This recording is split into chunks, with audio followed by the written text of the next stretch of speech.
Hey, what it do, guys? It's your boy Supreme with Cheer the God, man. First of all, I need to get hair dye, man. You see all this black, bro? Come on, man. Golly, I need to get this hair dye, man. These shops needs to open. Golly, man. You know what I'm saying? It ain't easy out in quarantine lifestyle, baby. But anyways, man, that new chapter of Lookism is out, and let's talk about this shit, man. So this is about what I think we've entered now, the James Lee saga. You know what I'm saying? We're discovering details. Now, I'm not actually gonna cover the chapter in order just because I feel like it's kind of unnecessary.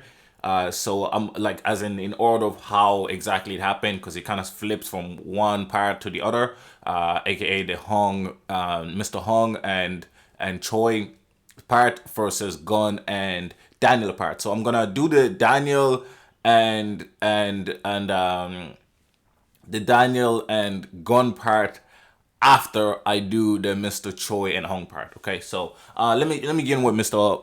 Hong. Mr. Hong is Jay's dad. For those that don't know, Jay's Mr. Blondie Helmet Boy. Basically, and obviously best boy. One of the best boys. Obviously, Zack is the actual best boy, even though he's not a best boy, but he's the best boy. You know what I'm saying?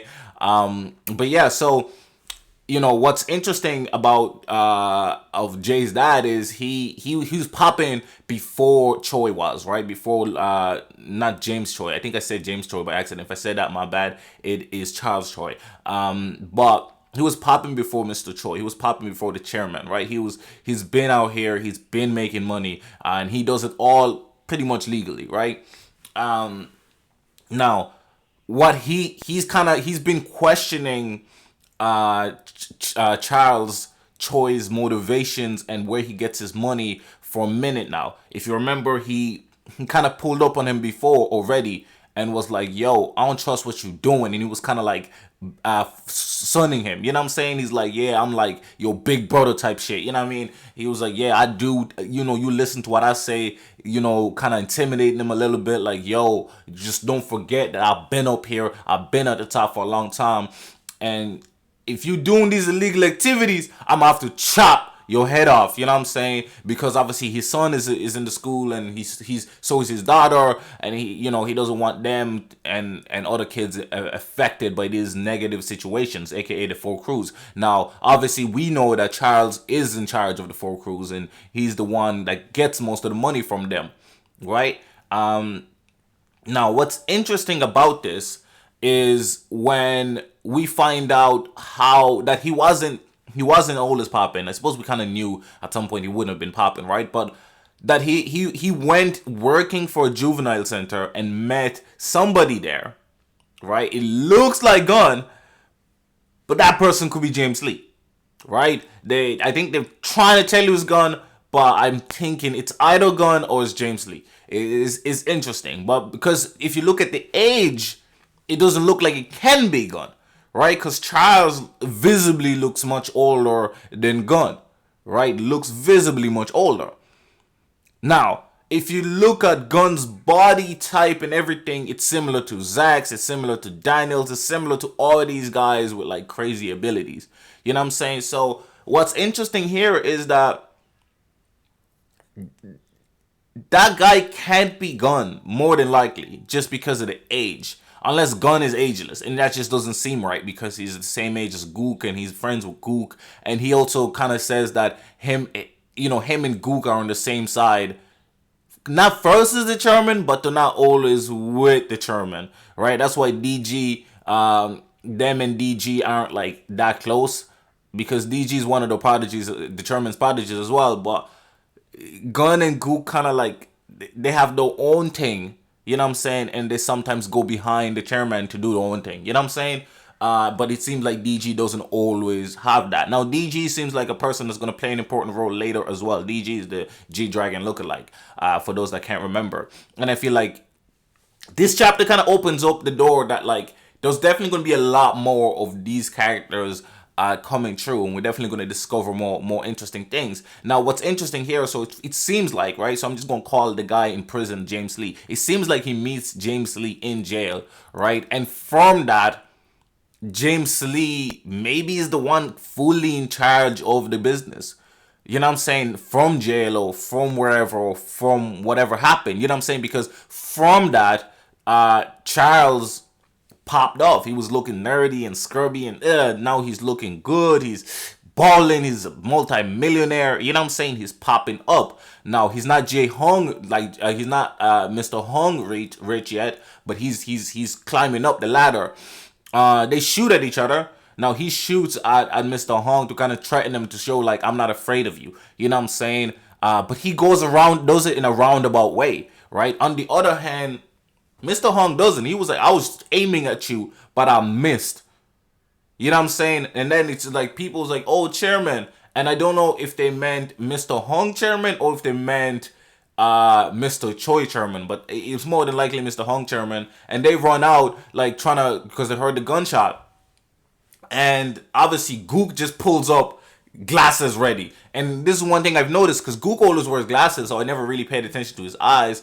But he looked like the black, like the iris or the pupil. Yeah, the iris looks black. You know what I'm saying? So I was like, okay, that's interesting. That's interesting, right? So that's what happened between these guys. And again, I'm extrapolating that James Lee is the guy that he met in Juvenile. Now, how James Lee got in Juvenile and how he's so OP and all that stuff is probably a different story that we're going to have to learn later. It's probably something that passes along. I don't know how he transferred it over to, it seems like he transferred it over to the chairman transferred it over to his daughter, or maybe you don't pick who gets it. You know what I'm saying? I think that seems more likely. It seems more likely that you don't pick who gets it, because otherwise why would you pick somebody like Daniel who you don't know if you can control? You know what I'm saying? So it just doesn't seem likely that you're just going to give it to random people and hope for the best. It kind of seems foolishness, right? It seems like you're trying to create your own demise. So I hope that's not the case. I hope that it's just more random, or maybe James Lee's the one that chooses who to gives it to. He gives it to. You know what I'm saying?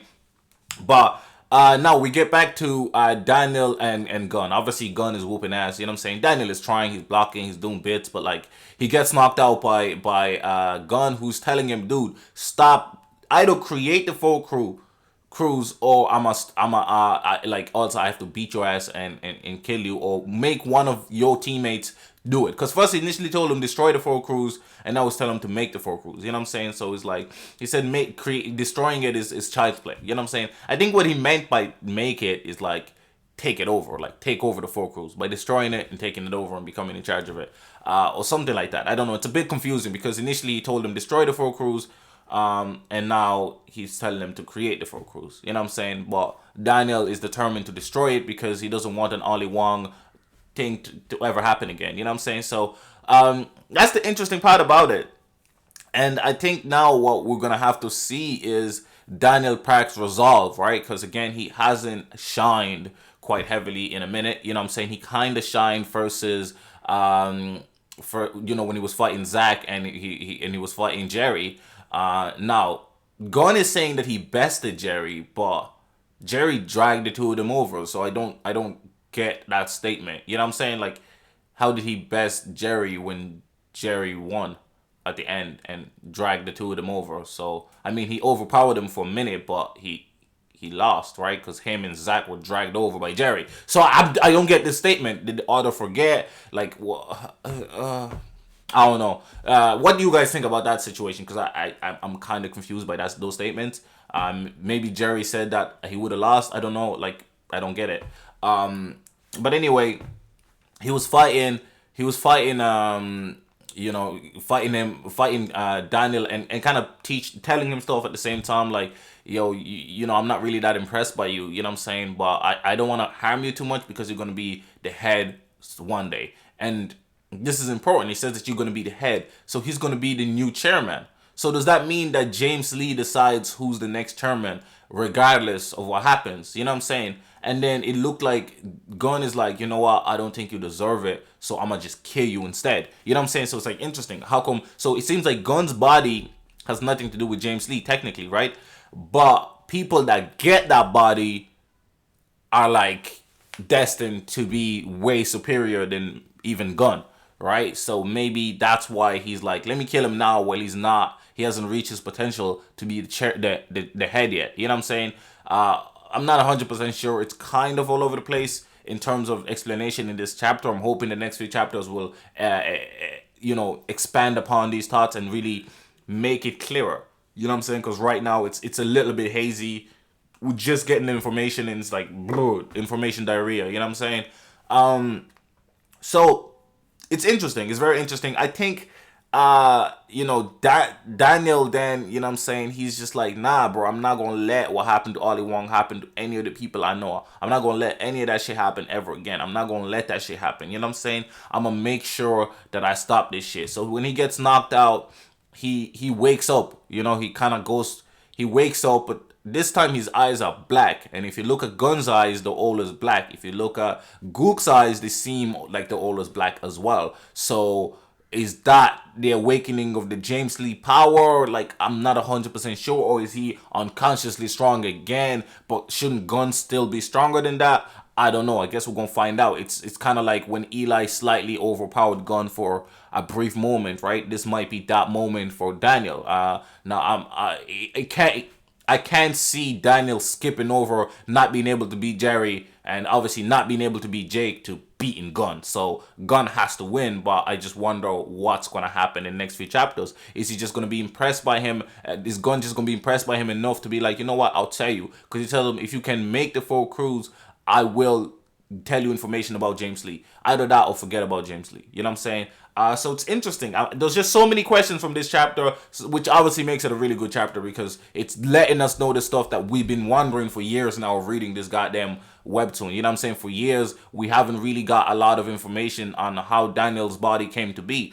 The story kind of drifted way off. I'm not going to say way off course, but it drifted way off the main storyline and plot line for a minute. You know what I'm saying? And created all these other threads and webs that they focused on for a long time. And now it's kind of coming back to the center again, where the spider initially began weaving its web. You know what I'm saying? So I can't wait to find out more information, man. What do you guys think of that chapter? I thought it was awesome. I thought it was super enjoyable. I had to make this video pretty long because there was just so much to talk about and so much to think about. You know what I'm saying? Who do you guys think James Lee is? How did he come about? You know what I'm saying? Some people are thinking that James Lee had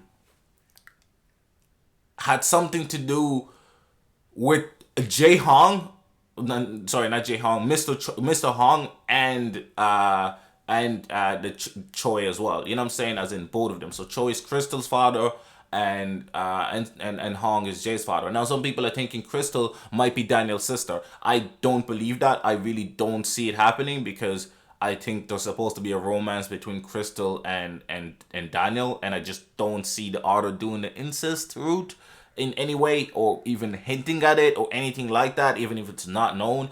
There's no way in hell I see the author doing that. So they're definitely not going to be sisters, but I think I don't even think they're that connected. You know what I'm saying?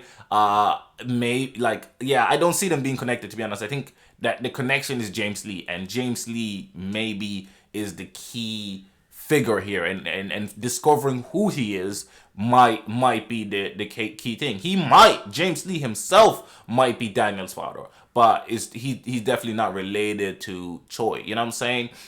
So it's interesting. I can't wait to discover more. And look, if you have theories, if you have thoughts, leave it in the comment section below and we can have a discussion, man. You know what I'm saying? It's been the boy Supreme Cheer to God. I'm out. Oh, wait a minute, guys. We're almost at 300 subscribers. Let's go, Supreme Gang, baby. Let's go. So make sure to press that subscribe button. If we can reach 300, that'll be a blessing. You know we on the road to 500, baby. We on the road to 500,000. You know what I'm saying? But I'm gonna say 500,000. 500,000 just to make myself feel good. You know what I'm saying? It's been your voice, Supreme Cheer to God. I'm out, man.